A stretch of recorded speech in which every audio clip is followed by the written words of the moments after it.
Hei, tervetuloa taas seuraani hetkeksi. Tänään on kiitoksen aika.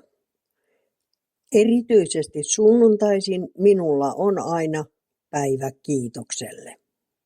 Nimittäin olen vuosien ajan jakanut kerran viikossa viikon virtuaalisen ruusun. Tämä on tapahtunut jo yli 600 kertaa.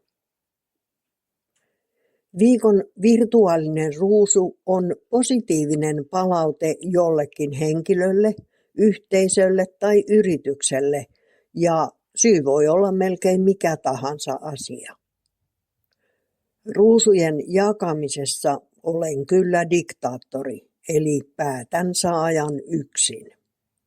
Voin toki ottaa hyvin perusteltuja vinkkejä vastaan, mutta en lupaa, että ne silti ruusun tuovat.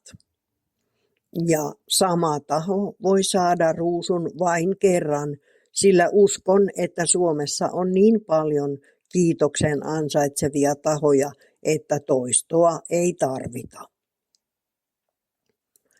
Tänään on jaossa ruusu numero 626 ja sen saa Pia Koivumaa Kolarista.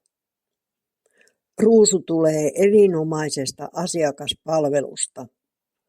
Jos yritysmaailmassa olisi enemmän näin ystävällistä palvelua, olisi asiointi usein ilo ihmisille. Kiitos taas poikkeamisestasi. Toivon sinulle ilon täyteistä sunnuntaita ja antoisaa tulevaa viikkoa. Heippa!